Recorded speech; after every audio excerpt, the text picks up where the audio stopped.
बिस्मिल्लाहिर्रहमानिर्रहीम। Welcome to chemistry with Kamran Chaudhry. अगर आप इस चैनल पर नए हैं तो चैनल को सब्सक्राइब ज़रूर कर दीजिएगा। वीडियो पसंद आए तो लाइक एंड कमेंट ज़रूर कीजिएगा। सो कुड़ियो ते मुंडियो, अज का जिहड़ा साडा लैक्चर है वो है chemistry class 10 chapter number 13 biochemistry का टॉपिक है मोनोसेक्राइड्स। प्रीवियस लेक्चर में हमने कार्बोहाइड्रेट्स को डिस्कस किया था। तो ये जो आज का लेक्चर है monosaccharides, it is one of the type of carbohydrates. ठीक है, तो जिन लोगों ने प्रीवियस लेक्चर नहीं देखा तो आप चैनल पे जाएं, प्लेलिस्ट मौजूद है क्लास 10 चैप्टर नंबर 13 बायोकेमिस्ट्री की। वहाँ पे आपको प्रीवियस लेक्चर्स मिल जाएंगे इस चैप्टर के। ठीक है, तो ये आज का लेक्चर भी थोड़ा सा डिटेल के साथ समझाऊंगा, पढ़ाऊंगा, और कुछ बातें ऐसी होंगी जो कि आपकी बुक में नहीं होंगी, लेकिन वो आपका कॉन्सेप्ट क्लियर करने के लिए होंगी। ठीक है जी, तो तुसी पूरा लेक्चर तकना है शुरू तो एंड तक, तो लेक्चर नूं ना तुसी शेयर ज़रूर कर दिया करो। ठीक है, अपने फ्रेंड्स सर्कल में शेयर ज़रूर कर दिया करें। तो जी सबसे पहले हम लोग कार्बोहाइड्रेट्स को डिफ़ाइन कर लेते हैं। ठीक है, मैं सिंपल वे में डिफ़ाइन करूँगा कार्बोहाइड्रेट्स को ताकि आपको आसानी से समझ आ जाए, और एक एक चीज़ एक्सप्लेन करूँगा। ठीक है, सो जी कार्बोहाइड्रेट्स को कुछ आप इस तरह से डिफ़ाइन करते हैं कि एक कार्बोहाइड्रेट इज़ ए बायोमोलिक्यूल। एक बायोमोलिक्यूल होता है। अब बायोमोलिक्यूल क्या बला है कि ऐसा मॉलिक्यूल जो कि लिविंग ऑर्गेनिजम्स में प्रोड्यूस होता है। ठीक है, तो कार्बोहाइड्रेट लिविंग ऑर्गेनिजम्स में प्रोड्यूस होने वाला मॉलिक्यूल है, consisting of carbon, hydrogen and oxygen atoms, जो कि ये तीन एलिमेंट्स पे मुश्तमिल होता है, कार्बन पे, हाइड्रोजन पे और ऑक्सीजन पे। और हाइड्रोजन टू ऑक्सीजन जो रेशो होती है वो 2:1 होती है। मीन्स के अगर 2 हाइड्रोजन हैं तो 1 क्या होगा, ऑक्सीजन। अगर 10 हाइड्रोजन हैं तो 5 ऑक्सीजन होंगे। अगर 12 हाइड्रोजन हैं तो 6 ऑक्सीजन होंगे यूजुअली। ठीक है, सो इस तरह से आप कार्बोहाइड्रेट को डिफ़ाइन करते हैं। ठीक है, ये साथ में सोर्सेज की मैं आपको यहाँ पे पिक्चर दिखा रहा हूँ, तो ये हमने प्रीवियस लेक्चर में डिस्कस कर लिए थे डिटेल के साथ। ठीक है, अच्छा, अगर ए डेफिनेशन थानू मुश्किल लगती है तो फिर एक और तरह से आप इसको डिफ़ाइन कर सकते हो कि कार्बोहाइड्रेट्स क्या होते हैं। कार्बोहाइड्रेट्स आर मैक्रो मॉलिक्यूल्स, बहुत वड्डे वड्डे मॉलिक्यूल्स होंदे ने, defined as polyhydroxy. Polyhydroxy macro molecules होते हैं। अब polyhydroxy means containing more than 1 hydroxyl group. ऐसा मॉलिक्यूल जिसमें एक से ज़्यादा हाइड्रोक्सल ग्रुप, OH ग्रुप होता है, उसको हम लोग पॉलीहाइड्रोक्सी बोलते हैं। तो ऐसा मॉलिक्यूल होता है कार्बोहाइड्रेट जिसमें एक से ज़्यादा हाइड्रोक्सी ग्रुप्स होते हैं, अल्डिहाइड्स या कीटोन्स। ठीक है, मीन्स के ऐसे अल्डिहाइड्स या ऐसे कीटोन्स होते हैं बेसिकली कार्बोहाइड्रेट्स जिसमें एक से ज़्यादा हाइड्रोक्सल ग्रुप्स अवेलेबल होते हैं। तो ऐसे मॉलिक्यूल को, ऐसे मैक्रो मॉलिक्यूल को तुसी की कहते हो, कार्बोहाइड्रेट्स बोलते हो। ठीक है जी, अब रिमाइंड करवा देता हूँ, अल्डिहाइड्स जो होते हैं उनका फंक्शनल ग्रुप क्या होता है, ये कार्बोनाइल ग्रुप होता है, कार्बन डबल बॉन्ड ऑक्सीजन। अगर इस कार्बोनाइल ग्रुप वाले कार्बन के एक तरफ हाइड्रोजन अटैच हो, दूसरी तरफ हाइड्रोजन या अल्काइल ग्रुप अटैच हो, तो इन कंपाउंड्स को हम क्या बोलते हैं, अल्डिहाइड्स बोलते हैं। कीटोन्स क्या होते हैं, अगर कार्बोनाइल ग्रुप के दोनों तरफ कार्बन्स या अल्काइल ग्रुप्स अटैच हों तो ऐसे कंपाउंड को आप जनरली कीटोन बोलते हो। ठीक है, ये तुसी पढ़ चुके हो चैप्टर नंबर 11 और 12 में, ऑर्गेनिक केमिस्ट्री और हाइड्रोकार्बन्स में। ठीक है, ऑर्गेनिक केमिस्ट्री में आपने डिटेल के साथ पढ़े थे फंक्शनल ग्रुप्स। अब हम लोग देख लेते हैं टाइप्स ऑफ कार्बोहाइड्रेट्स। कार्बोहाइड्रेट्स को हम क्लासिफाई करते हैं in monosaccharides, oligosaccharides and polysaccharides. These are all carbohydrates. ठीक हो गया। सो आज का जो हमारा लेक्चर है वो है मोनोसैकेराइड्स पर। अब आ जाते हैं उसकी एक्सप्लेनेशन पे। हुण मोनोसैकेराइड्स जो होते हैं वो सिंपलेस्ट यूनिट्स हैं कार्बोहाइड्रेट्स के। यूनिट मीन्स के सबसे छोटा पार्ट जो कार्बोहाइड्रेट का है उनको हम लोग क्या बोलते हैं, मोनोसैकेराइड्स बोलते हैं। And the simplest form of sugar, sugar carbohydrates जो होते हैं ये उनकी सिंपलेस्ट फॉर्म होती है। जैसे देखो कोई भी वॉल है उसमें जो सबसे छोटा यूनिट होता है वो क्या होता है, ईंट। ठीक है, ईंटों से मिलकर पूरी वॉल बनी हुई होती है। तो इसी तरह से जो कार्बोहाइड्रेट्स होते हैं वो छोटे छोटे यूनिट्स से मिलकर बनते हैं जिनको आप मोनोसैकेराइड्स बोलते हैं। That contain carbon, hydrogen and oxygen, जिसमें कौन कौन से एलिमेंट्स शामिल होते हैं, कार्बन होता है, हाइड्रोजन होता है और ऑक्सीजन होता है। ठीक हो गया जी। मोनोसैकेराइड्स जैसे मैंने अभी आपको बताया कि सिंपलेस्ट शुगर्स हैं which can not be hydrolysed, जिनको आप हाइड्रोलाइज नहीं कर सकते।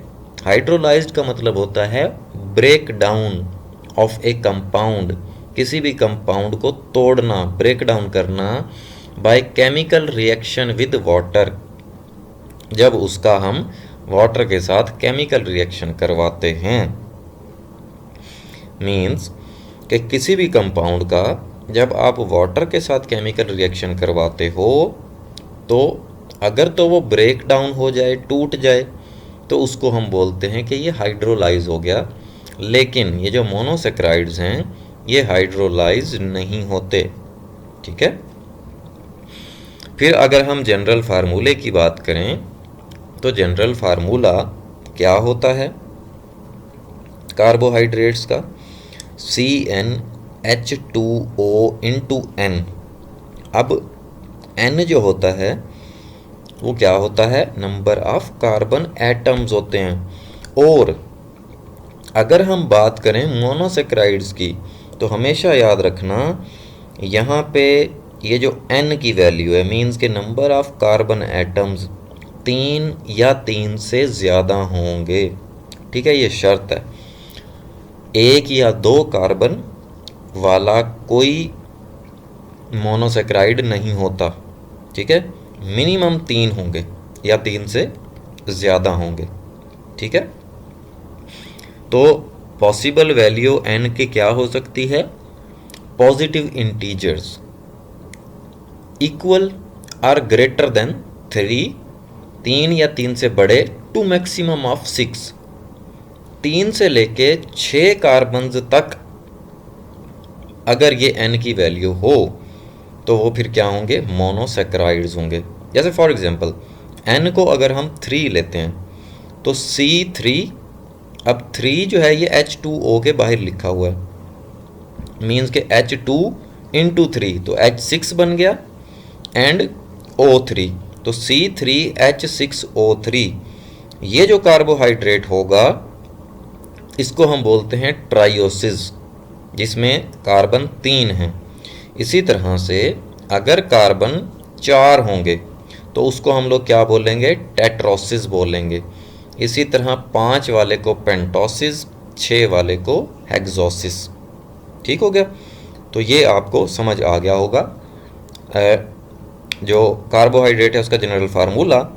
और मोनोसैकेराइड्स जो होंगे याद रखना 3 से लेकर 6 कार्बन तक हो सकते हैं।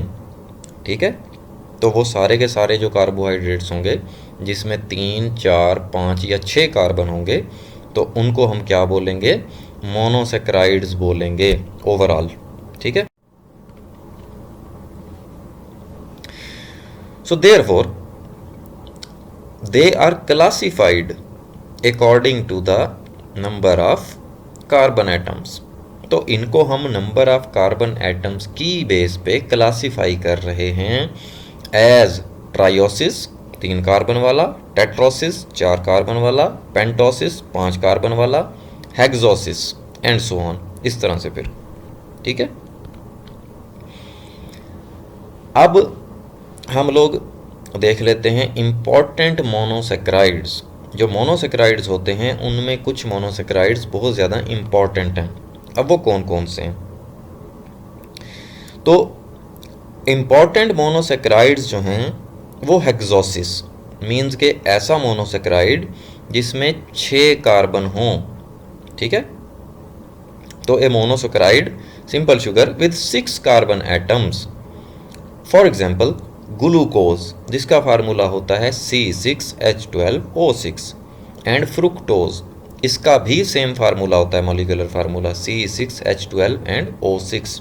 इनका स्ट्रक्चरल फार्मूला डिफरेंट होता है, ये अभी मैं आपको आगे चलकर डिटेल से डिस्कस करते हैं। ठीक है, तो 2 आपने इम्पॉर्टेंट मोनोसेक्राइड्स के बारे में पढ़ लिया, एक ग्लूकोज और एक फ्रुक्टोज।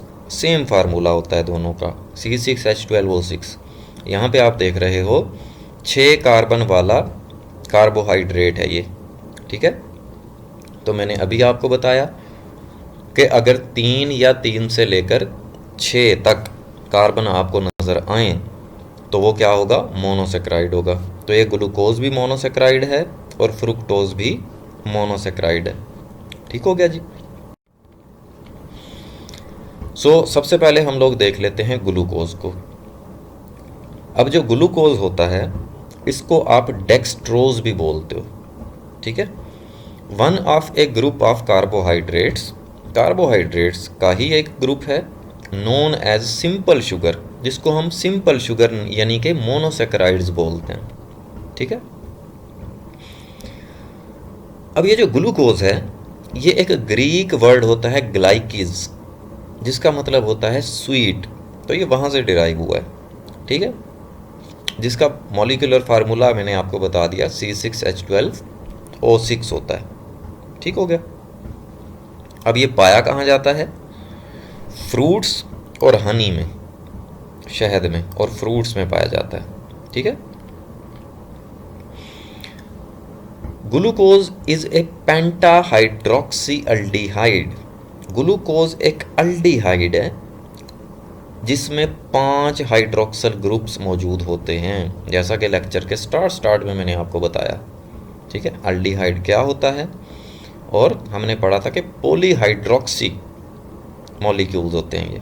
ठीक है, तो ग्लूकोज में 5 हाइड्रोक्सल ग्रुप्स होते हैं, वो मैं अभी आपको दिखा देता हूँ। तो अभी जैसे हम लोग देख लेते हैं open chain structure of glucose. ठीक है, तो 6 कार्बन और हर कार्बन आपको पता है कि 4 बॉन्ड बनाता है मैक्सिमम। ठीक है, और ये क्या है, अल्डिहाइड है। अल्डिहाइड का मैंने आपको शुरू में बताया लेक्चर के कि ये जो कार्बोनाइल ग्रुप होता है इसके एक तरफ हाइड्रोजन होता है और दूसरी तरफ कार्बन होता है। ठीक है, तो ऐसा जो फंक्शनल ग्रुप होता है वो क्या होता है, अल्डिहाइड। तो यहाँ पे आपको नज़र आ रहा है ये कार्बोनाइल ग्रुप, इसके एक तरफ हाइड्रोजन और दूसरी तरफ कार्बन। ठीक है, और ओवरऑल आपको नज़र आ रहा है 6 कार्बन हैं, 12 हाइड्रोजन हैं और 6 ऑक्सीजन है। ठीक है, तो इस स्ट्रक्चर की आपने प्रैक्टिस कर लेनी है। पहले यहाँ पे 1 2 3 4 5 6 कार्बन बना दोगे, हर कार्बन 4 बॉन्ड बनाएगा। ठीक है, तो ये पहला कार्बन दूसरे कार्बन के साथ OH अटैच करोगे राइट साइड पे, तीसरे कार्बन के साथ हाइड्रोजन अटैच करोगे राइट साइड पे, चौथे, पाँचवें और छठे कार्बन के साथ राइट साइड पे OH अटैच करोगे। ठीक है, अब जिस जिस कार्बन पे आप OH अटैच कर रहे हो उसके बाकी दूसरी तरफ हाइड्रोजन्स अटैच हो जाएंगे। ठीक है, यहाँ पे यहाँ पे यहाँ पे। ठीक हो गया जी। तो एनी हाउ ये स्ट्रक्चर आपने एक बार देख कर इसकी प्रैक्टिस कर लेनी है। इसमें जो काम की चीज़ थी बताने वाली वो यही है कि ग्लूकोज जो है वो एक अल्डिहाइड होता है और पेंटा हाइड्रोक्सी अल्डिहाइड होता है। तो अल्डिहाइड की आपको समझ आ गई, ये आपको अल्डिहाइडिक ग्रुप नज़र आ रहा है। ठीक है, फंक्शनल ग्रुप आपने डिटेल में पढ़े थे चैप्टर नंबर 11 में ऑर्गेनिक केमिस्ट्री में। ठीक है, और पेंटा हाइड्रोक्सी 5 हाइड्रोक्सल ग्रुप अटैच होते हैं, 1 2 3 4 और 5। ठीक है, बाकी सारी जगह आपने हाइड्रोजन लगाने हैं। तो ये हो गया जी ग्लूकोज। अब हम ज़रा देख लेते हैं फ्रुक्टोज को। अब ग्लूकोज की तरह फ्रुक्टोज भी बेसिकली एक सिंपल शुगर है, जो कि बेसिकली क्या है, मोनोसेक्राइड है। क्योंकि इसका भी अगर आप मॉलिक्यूलर फार्मूला देखो तो ग्लूकोज जैसा है, C6H12O6। ठीक है, तो इसमें भी 6 कार्बन हैं। तो आपको पता है कि 3 4 5 या 6 कार्बन वाला कोई भी कार्बोहाइड्रेट होगा तो वो क्या होगा, मोनोसेक्राइड होगा। ठीक, fructose is also known as fruit sugar. इसको आप फ्रूट शुगर भी बोलते हैं। क्यों क्यों बोलते हैं इसको फ्रूट शुगर? क्योंकि कुदरत तौर पे ज़्यादातर ये फ्रूट्स में पाया जाता है, जैसा कि एप्पल में, ग्रेप्स में या वाटरमेलन में। तो इन फ्रूट्स में इसकी परसेंटेज होती है काफ़ी ज़्यादा। इसके अलावा दूसरे बहुत सारे फ्रूट्स में भी ये पाया जाता है। It also occurs naturally in Honey, शहद में पाया जाता है, शुगर बीट्स, चुकंदर में पाया जाता है, शुगर केन, गन्ने में, गन्ने के जूस में, एंड वेजिटेबल्स, और सब्जियों में पाया जाता है। फ्रुक्टोज भी क्या है, पेंटा हाइड्रोक्सी कीटोन है। अब देखो डिफरेंस यहाँ पे आ गया कि ग्लूकोज जो था वो पेंटा हाइड्रोक्सी अल्डिहाइड है और फ्रुक्टोज जो होता है वो पेंटा हाइड्रोक्सी कीटोन होता है। तो यहाँ से आपको अंदाज़ा हो गया कि ग्लूकोज और फ्रुक्टोज का स्ट्रक्चर जो है वो चेंज होता है, बस बाकी मॉलिक्यूलर फार्मूला सेम होता है। जैसे अभी हम लोग फ्रुक्टोज का भी ओपन चेन स्ट्रक्चर देख लेते हैं। ठीक है, तो जैसा कि इस लेक्चर के स्टार्ट में मैंने आपको कीटोन का बताया कि कीटोन ऐसा फंक्शनल ग्रुप होता है जिसमें कार्बोनाइल ग्रुप के दोनों तरफ कार्बन्स अटैच हों। तो यहाँ पर आपको नज़र आ रहा है ये वाला carbonyl group, carbon double bond oxygen. इसके देखो उस तरफ भी कार्बन है, इस तरफ भी कार्बन है। ठीक है, बाकी एक हाइड्रोक्सल ग्रुप, 2 3 4 एंड 5। तो इसमें भी 5 हाइड्रोक्सल ग्रुप होते हैं।